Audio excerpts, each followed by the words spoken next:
Oke, selamat datang. Hari ini kita mau bedah salah satu kartu skor yang paling penting sekaligus paling bikin pusing di ekonomi modern, ESG. Pada dasarnya, ini adalah kerangka kerja yang mencoba menjawab satu pertanyaan fundamental. Dan pertanyaan ini jujur aja, makin relevan kan sekarang? Di dunia saat ini, investor, konsumen, ya kita semua pengen tahu lebih dari sekedar berapa laba yang didapat perusahaan. Kita mau tahu apa sih dampak nyata mereka? Nah, disinilah harusnya ESG berperan.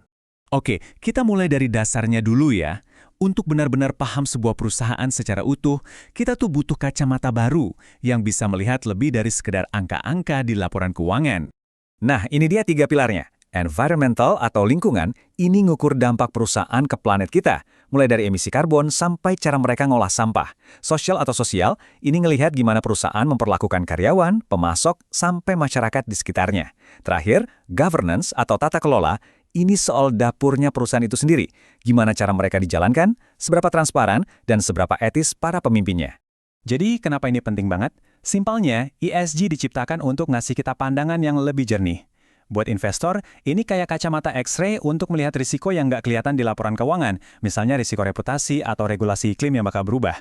Dan buat perusahaan, ini jadi semacam cambuk biar mereka lebih bertanggung jawab dan mikirin masa depan, bukan cuma keuntungan jangka pendek. Oke, konsepnya bagus, tapi kan ribet ya ngecek semua itu satu persatu.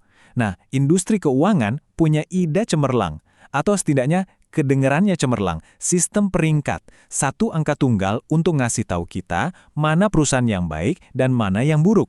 Idenya jenius kan? Persis kayak nilai rapor di sekolah.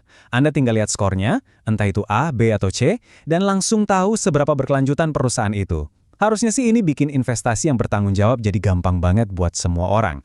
Tapi, apa iya beneran segampang itu? Nah, disinilah ceritanya jadi rumit. Bayangin deh kalau ada 2 guru berbeda ngasih rapor untuk murid yang sama, tapi nilainya beda jauh banget. Yang satu ngasih 90, yang satu lagi ngasih 45. Bingung kan? Nah, itulah yang persis terjadi di dunia ESG. Harusnya kan skor ESG ini ngasih kita peta yang jelas ya, ikuti jalan ini, gitu. Tapi kenyataannya, sistem yang tujuannya ngasih arah ini malah menciptakan persimpangan yang bikin pusing. Dan ini jadi masalah besar buat seluruh ekosistem keuangan berkelanjutan. Dan ini buktinya, coba lihat. Satu lembaga bisa kasih skor 85, bilang kalau perusahaan ini adalah pemimpin di industrinya. Tapi lembaga lain, pas menilai perusahaan yang sama persis, cuma kasih skor 45, dan malah bilang ini berisiko tinggi. Ini bukan kejadian langka loh, ini masalah yang sistemik. Nah, itu dia pertanyaan kuncinya. Gimana ceritanya para ahli yang mungkin melihat data yang sama bisa sampai pada kesimpulan yang bertolak belakang kayak langit dan bumi? Jawabannya ada di balik layar, di dalam mesin penilaian mereka sendiri. Ternyata ada 3 biang kerok utama di balik kekacauan ini. Pertama, metodologi. Setiap lembaga punya resep rahasianya sendiri. Ada yang mungkin menganggap emisi karbon itu paling penting, sementara yang lain lebih fokus ke keberagaman di jajaran direksi. Kedua, sumber data. Beberapa lembaga cuma mengandalkan laporan dari perusahaannya sendiri, yang jelas bisa bias kan, sementara yang lain coba cari data dari pihak ketiga. Dan yang paling bikin was-was, kurangnya transparansi. Banyak dari skor ini dihasilkan oleh algoritma kotak hitam yang misterius, jadi kita nggak pernah benar-benar tahu gimana cara mereka sampai ke angka itu. Dan jangan salah, perbedaan rating ini bukan cuma masalah angka di atas kertas. Ini punya konsekuensi di dunia nyata yang berbahaya banget buat pasar, buat investor, dan buat tujuan keberlanjutan itu sendiri. Jadi dampaknya serius banget. Investor yang niatnya baik mau berinvestasi secara bertanggung jawab malah jadi bingung. Pasar bisa salah menilai harga saham yang akhirnya menciptakan risiko buat kita semua. Dan ini yang paling parah.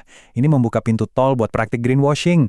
Perusahaan bisa dengan gampangnya memilih satu-satunya skor bagus yang mereka punya dan memamerkannya. Akhirnya, kemajuan yang nyata jadi terhambat karena kita nggak bisa lagi bedain mana perusahaan yang beneran berusaha dan mana yang cuma jago poles citra.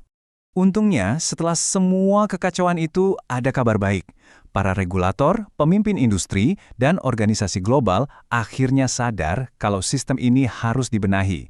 Sekarang, ada gerakan besar-besaran untuk memperbaiki sistem yang rusak ini dan menciptakan satu standar yang bisa dipercaya semua orang. Kalau kita lihat perjalanannya, ESG ini memang berevolusi. Dulu semuanya serba sukarela. Terus masuk era 2000-an, muncullah pasar bebas rating ESG, di mana setiap lembaga punya metodenya sendiri. Nah sekarang, kita masuk ke babak baru, di mana ada peraturan yang mewajibkan pelaporan, contohnya di Eropa. Dan yang paling penting, ada gerakan global yang dipimpin oleh badan seperti ISSB untuk menciptakan satu set aturan dasar yang sama untuk semua. Jadi alat-alat apa aja yang dipakai buat beres-beres, kuncinya adalah harmonisasi, supaya semua pemain pakai aturan yang sama, mengubah pelaporan dari yang tadinya pilihan jadi sebuah kewajiban.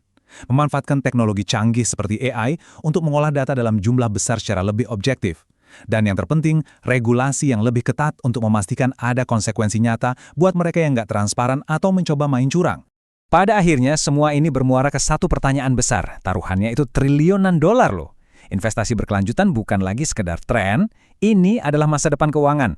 Pertanyaannya sekarang adalah, bisakah kita menciptakan sistem penilaian yang benar-benar bisa diandalkan, transparan dan efektif sebelum kepercayaan publik hilang dan kata berkelanjutan itu sendiri jadi slogan kosong? Nah, masa depan ekonomi kita yang lebih hijau dan lebih adil sangat bergantung pada jawaban dari pertanyaan itu.